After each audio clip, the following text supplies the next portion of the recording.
मैं हूं आपके साथ शिवानी मिश्रा।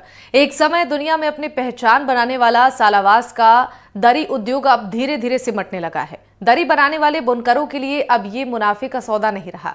हाथों से बुनी गई खूबसूरत दरियों को अब उतने खरीदार नहीं मिलते हैं।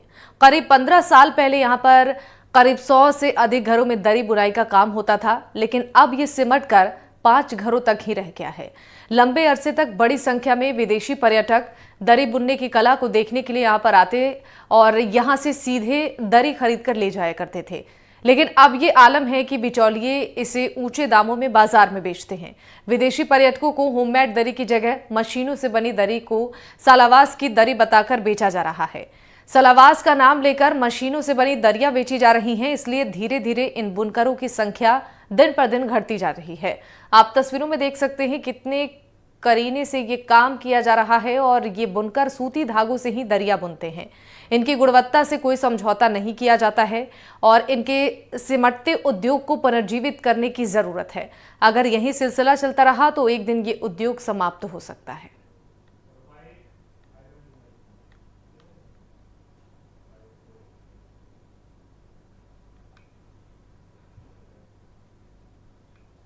दरी उद्योग जोधपुर का सबसे लोकप्रिय और जोधपुर को एक विश्व प्रसिद्धि दिलाने वाला उद्योग है। यह एक पारंपरिक उद्योग है। तो राज्य सरकार की जो प्रमुख नीतियां हैं वो ये है कि चूंकि इस उद्योग की जो डिमांड है, कॉस्टिंग बहुत ज़्यादा होने के कारण इसकी देसी जो मांग है, स्वदेशी मांग है, वो बहुत कम है। मैक्सिमम इसके जो संभावनाएं हैं वो एक्सपोर्ट होने की संभावनाएं हैं और एक्सपोर्ट चूंकि इसकी कॉस्टिंग को देखते हुए एक्सपोर्ट या फॉरेनर्स ही इसको बाई कर सकते हैं। सरकार ने इस पे बहुत सकारात्मक दृष्टिकोण रखा है। राजस्थान सरकार ने एक्सपोर्ट को बढ़ावा देने के लिए उद्योग विभाग के जो मेन मोटो है उसमें ही परिवर्तन कर दिया है। उद्योग विभाग का नाम भी परिवर्तित करके उद्योग व वाणिज्य विभाग कर दिया है और सरकार इसकी ट्रेडिंग और इसके जो विपणन है उस पर विशेष ध्यान दे रही है। एक्सपोर्ट लिंकेज टूटने के कारण इनकी विदेशी डिमांड कम हो गई है और डिमांड कम होने से इनका जो मार्केटिंग है वो चेन टूट गई है। उस चेन को टूटने के वापस जोड़ने के लिए सरकार अपनी तरफ से पूर्णतः प्रयास कर रही है। एक जो एफर्ट्स हम इनके लिए नियमित रूप से कर रहे हैं और इसके लिए हमने काफ़ी मेहनत भी करी है।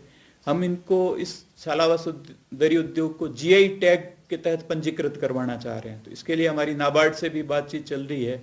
अगर नाबार्ड इसको टेक ओवर करके फाइनेंशियल असिस्टेंस देता है तो इस प्रोडक्ट का हम जीआई टैग भी दिलाएंगे, जिससे इंटरनेशनल मार्केट में इसकी अलग पहचान बनेगी और इनकी जो नकल है कोई नहीं कर सकेगा और ये एक यूनिक आइटम के रूप में विश्व प्रसिद्ध हो जाएगा, जिससे इनकी डिमांड में उछाल आने की संभावना बनेगी। एनडीटीवी की टीम पहुंची है जोधपुर के सालावास गांव में, जहां विश्व प्रसिद्ध दरी उद्योग है जो दम तोड़ रहा है। और दम तोड़ने का क्या कारण है, इसके लिए हम बात करेंगे। जो दरी उद्योग से जुड़े हुए लोग हैं उनसे हम बात करके जानने का प्रयास करेंगे कि किस तरह से कितनी पीढ़ियां यहाँ पर दरी उद्योग को काम में कर रही है और कौन कौन लोग उनके साथ जुड़े हुए हैं। साथ ही साथ अगर बात की जाए जिस तरह से यूनेस्को ने एक स्कीम चलाई थी उसका कितना फायदा मिल रहा है, इन सब बातों करने के लिए हमारे साथ होंगे माना राम जी। उनसे हम बात करेंगे कि किस तरह से जो है उनकी कितनी पीढ़ियां यहाँ जुड़ी हुई है और आज किस हालत में दरी उद्योग है, कैसे लोग हैं जो धोखे का शिकार भी हो रहे। तो कह सकते हैं कि कई बातें हैं जो एनडीटीवी बताएगा कि किस तरह से ये दरी उद्योग है और कितनी पीढ़ियों से ये लोग कर रहे हैं। माला राम जी, राम राम। नमस्कार साहब। राम राम सा। राम राम राम। और कितना सालू थे बनो? ओ करीब हो गया मैंने 40-45 साल। 45 सालू। कितनी पीढ़ियां लागू करी? हमारे दादाजी करते थे, पिताजी करते थे, मैं भी कर रहा हूँ, मेरे बच्चे भी कर रहे हैं। 5 पीढ़ी हो गई। सन 1982 से मैं ये काम सीखा है मेरे पापा जी से और आज तक मैं ये काम कर रहा हूँ, मगर कोई फ़ायदा नहीं है। धीरे धीरे ये कला लुप्त हो रही है और 300-400 रुपया पर डे नहीं पड़ रहे हैं। कला लुप्त होने का कारण क्या है? कारण जो बिचौलिए लोग हैं, दलाल लोग हैं, वो लोगों ने धंधा खराब कर दिया हमारा। हमारे नाम से दरी ला के बेचते हैं यहाँ पे सालावास के नाम से, और जो क्वालिटी है वो क्वालिटी छुप रही है और जो 20 नंबर धागा है वो छुप रहा है। जो महाराजा मेल का ओरिजिनल धागा है वो धागा की जगह 6 नंबर 26 है, दूसरे धागे ला ला के हमारे नाम से बेचते हैं। एक चीज बताइए मालाराम जी, ये सबसे प्रसिद्ध क्यों कही जाती है सालावास की दरी में? ऐसा क्या खासियत है, कैसे बनाते हैं, क्या औजार काम में लेते हैं? मतलब पंजे जो पंजा से बनता है, ये पंजाब से आया पंजा, और पंजा ये पंजाब के नाम से है। तो इनकी जो विविंग है वो दोनों तार होते हैं, वो बराबर आता है ताना और बाना में, और अप डाउन इंटरलॉक विविंग कहते हैं इसको। नीचे और ऊपर दोनों सेम होती है और वॉशेबल होती है। और दूसरी दरी आती है वो वॉशेबल नहीं होती है, और धागा हमारा पक्का धागा एकदम गारंटेड कलर है। और ये जो देख रहे हैं कैमल ईयर, गोट ईयर, वुलन, सिल्क, अलग अलग रंगों में, अलग अलग क्वालिटी में हम बनाते हैं। वस्त्र मंत्रालय से या सरकारी विभागों से कोई सहायता मिलती है, नहीं मिलती? आज तक तो कोई सहायता नहीं मिली हमारे को। और अभी हमारे को है कि मोदी जी ने कुछ हमारे लिए योजना जो विश्वकर्मा लागू किए है, उसमें मेन जो था वो मैं ही था वहाँ पे। तो मेरा जीवन प्रदर्शन था चरखा और हेलूम पे। तो मैं चाहता हूँ कि जो वास्तविक जो काम करने वाले उन्हीं लोगों को ये फ़ायदा मिले, और इनको डायरेक्ट इनके खाता में ही मिले, ताकि बीच में दलाल लोग ना फंसे। क्या नाम है आपका? पिंकी देवी। क्या आप क्या करते हैं अपने ससुर जी के साथ में? पंचादरी बनाते हैं। किस तरह से मदद करते हैं आप? धागे से दरी बनाते हैं, पंचादरी घर आप पे चरखा भी चलाते हैं? सब चलाते हैं। आपकी सासू भी? हाँ, सासू है, दादी माँ है, हमारे देवर है, हमारे घर वाले हैं, सब लोग मिलके ये काम करते हैं हम। ये पूरा परिवार है जो, अगर बात की जाए, पत्नी है, भाई है, सब लोग मिलके करते हैं। क्या नाम है आपका भैया? मेरा नाम रतनलाल है। रतनलाल जी, किस तरह से आप अपने परिवार का सहयोग करते हैं और कितना आपको मेहनत मिलती है या नहीं मिलती है? मेरे पापा जी मेरे को सिखाया है। मैं मतलब 10 साल हो गए मेरे को बनाते हुए दरी। और मेरे को मतलब मेले में कभी कभी मिलती है दुकानें वगैरह, तो हम जाते हैं, शॉप लगती है तो वहाँ पर कम रेट में देते हैं, फिर भी नहीं लेते हैं, क्योंकि फॉरेनर से ज़्यादा रेट में लेते हैं, फिर भी वो ले लेते हैं, क्योंकि उसके साथ गाइड होता है, उनको बढ़ा के चढ़ा के बेच देते हैं। और हमारे पास से मतलब हम काफ़ी कम रेट से देते हैं, फिर भी नहीं लेते हैं, इसलिए हमारे मजदूरी नहीं पड़ती है। अभी काफ़ी मतलब लोग बंद कर दिए ये दरी का काम, क्योंकि मजदूरी नहीं पड़ती है। और हम बनाते हैं क्योंकि हमारे शॉप लग जाती है, सब मिले जुले हैं, कोई ले लेते हैं। मालाराम जी, अभी आपने मेले में एक दरी लगाई थी, उसकी क्या कॉस्ट आई, कितने दिन लगे और कितनी बड़ी दरिया आप बना सकते हैं? दरी तो हम 50 फुट तक बना सकते हैं। अभी हमने एक अवार्ड के लिए फॉर्म लगाया था 4 साल पहले, कोरोना से पहले, तो वो 54,000 की दरी थी और 6 महीने लगे, हमें दोनों जना ने बनाया था। और अच्छी दरी जो डिज़ाइन अलग अलग कलर कम्बिनेशन करके और फूल पत्ती और मांडना सारी डिज़ाइन बना के हमने बनाई थी। बहुत कारपेट टाइप डिज़ाइन थी, उसको कलिंग डिज़ाइन बोलते हैं हम।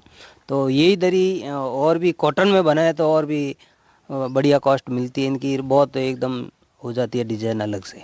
संसद भवन में भी आपने लगी थी? संसद भवन में तो बहुत पुरानी टाइम जो बीडी कल्ला शिक्षा मंत्री थे और राजीव गांधी की टाइम हमने 6-7 लोगों ने बना के संसद भवन में जो इनके जो रजिस्ट्रेशन बनवाया था मुकुंदो हुकुम का, तो उस टाइम हम बनाई थी दरी।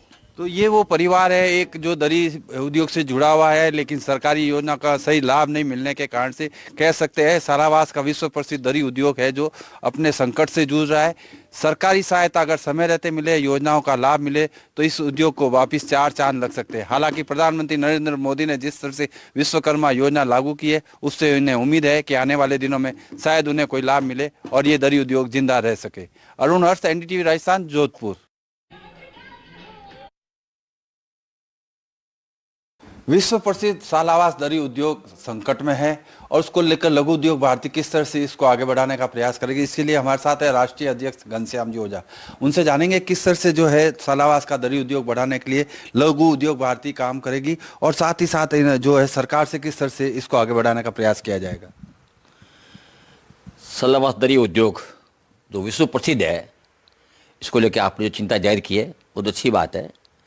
मैं कहना चाहूँगा, प्राचीन काल से ही भारतीय अर्थव्यवस्था हमारा जो ग्रामीण शिल्पकार है, दस्तकार है, बुनकर है, चर्मकार है, इनके ऊपर टिकी रही है। हमारा प्रत्येक ग्राम में एक कृषि आधारित उद्योग लगा होता था। एक हम कह सकते हैं कि वन फैमिली वन इंडस्ट्री, इस प्रकार का कंसेप्ट यह था। और हम लोग यहाँ ग्रामीण क्षेत्र में प्रत्येक घर में परिवार मिलकर कपड़े के आइटम, लोहे के औजार, लकड़ी के औजार, सुगंधित पदार्थ, मसाले इस प्रकार के बना के पूरे विश्व में सप्लाई करते थे और भारत विश्व का सिरमौर था। प्रथम औद्योगिक क्रांति, द्वितीय औद्योगिक क्रांति और तीसरी औद्योगिक क्रांति होने के बाद में इस हमारे ग्रामीण अर्थव्यवस्था को और ग्रामीण आधारित जो उद्योग थे उनको निश्चित रूप से थोड़ा झटका लगा। आपने बात की सलावास दरी उद्योग की, बहुत एक है। सलावास दरी पूरे विश्व में प्रसिद्ध है। अगर मैं 20 साल पुरानी बात करूं तो यहाँ करीब 50-60 लगभग 100 हमारे ग्रामीण जो भाई बंधु थे परिवार के साथ मिलकर बहुत ही उम्दा किस्म की दरी बनाया करते थे। और वो दरी जो फॉरेनर है वो खुद आते थे, बाहर आते थे, उनको पसंद करके लेके जाते थे। बाद जैसे जैसे समय में बदलाव आया, कुछ मशीन युग हुआ तो एक हैंडमेड और मशीन मेड इसका फर्क हर आदमी समझ नहीं पाता और मशीन मेड दरी बीच में घुस गई। इस कारण से इस उद्योग को थोड़ा सा झटका लगा। और जो आज से 20 साल पहले 50, 60 या 80 या 100 उद्योग जो परिवार इसमें लगे हुए थे, आज 10 से 15 उद्योग इस काम में लगे हुए हैं। निश्चित रूप से होगा। आज भी जो हमारे जितने भी टूरिस्ट हैं, जो यहाँ देसी या विदेशी पर्यटक है वो घूमने आते हैं, तो वो ग्रामीण सफारी के जाते हैं, वहाँ गांव में सलावा जरूर जाते हैं और वहाँ दरी उद्योग को देखते हैं और भी दूसरे आइटम दरी से संबंधित जो आइटम बन उनको देखते हैं, परचेज भी करते हैं, लेकिन वो संख्या बहुत ही कम है। तो इस एक तो बड़ा कारण ये बन गया कि जो बाहर आते हैं वो वहाँ पहुँच नहीं पाते हैं। दूसरा जो बन जैसे मशीन का कारण बन गया। और तीसरा कारण है कि शहर में जगह जगह बड़े बड़े शोरूम लग गए। बड़े शोरूम लगने से जो हमारा बाहर रहता है वो चक्का जो में जाकर शोरूम में जाता है, वहाँ जो भी उसको आइटम दिखता है करना। अब जैसे ही विषय पिछले अभी जो आपने देखा होगा कि भी पश्चिमी राजस्थान हस्त उद्योग जिसका लघु उद्योग भारत ने पहली बार जिसका अपने नोडल एजेंसी रूप में काम किया, वहाँ हमें पता लगा कि बहुत बड़े हमारे जो बुनकर भाई है वहाँ काम करते, लेकिन उनके पास में मार्केटिंग की बहुत बड़ी समस्या है। हमने उस दिन से हमने काम शुरू किया और अच्छा लगा। आपने भी इसको कल आप वहाँ जाकर देखी भी है और आप चर्चा भी कर रहे हैं। अब इन लोगों को बढ़ाने की कोई समस्या नहीं है, रॉ मटेरियल की कोई समस्या नहीं है।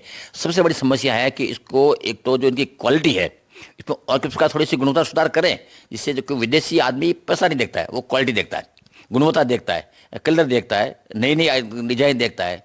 तो वो क्या कैसे उनको करें, इसके लिए हमें ट्रेनिंग की व्यवस्था हमको करनी पड़ेगी। दूसरा जो सबसे बड़ी बात है कि जो मार्केटिंग करने के लिए जो बड़े बड़े शोरूम हैं उन लोगों से हम प्रयास कर रहे हैं, उनसे बात करेंगे, बात करके कि हमारे जो वहाँ वो ग्रामीण भाई है जो इस दरी को बना रहे हैं, वो दरी उनकी दरी उस शोरूम में जहाँ हमेशा कुछ न कुछ अंग्रेजी जो बाहर आते रहते हैं, ग्राहक आते रहते हैं, वो देखे उसको, क्योंकि वो गांव में नहीं जा पाएगा लेकिन वहाँ वो देख पाएगा। तो निश्चित हमने प्रयास से करेंगे। और मैं तो ये प्रयास करूंगा अगर मैं उनसे बात करके एक लघु उद्योग भारती में भी हमारे पास में भी इसको डेवलपमेंट सेंटर बन रहा है, अगर संभव हुआ तो हम हमारे यहाँ भी एक जगह प्रोवाइड करेंगे जिससे ऐसे आइटम जो ग्रामीण क्षेत्र में बनते हैं और उनके पास शोरूम रखने की जगह नहीं है, हम यहाँ उस जगह उपलब्ध कराएंगे हमारे यहाँ। और जयपुर में भी हमारा एक बड़ा शोरूम बन रहा है तो वहाँ भी उपलब्ध कराएंगे। तो यहाँ करके हम लोग जो टूरिस्ट और गाइड है उनके माध्यम से उनको लाने की कोशिश करेंगे। तो कह सकते हैं लघु उद्योग भारती अपनी तरफ से जो है प्रयास करके इन बुनकरों को एक राहत दिलाने का और प्लेटफॉर्म देने का कार्य करेगी। केंद्र और राज्य सरकार की जो योजना है वो इन तक कैसे पहुंचे और इनका प्रोडक्ट इंटरनेशनल मार्केट तक कैसे पहुंचे, जिसके लिए प्रयास करेगी। अरुण हर्ष, NDTV राजस्थान, जोधपुर।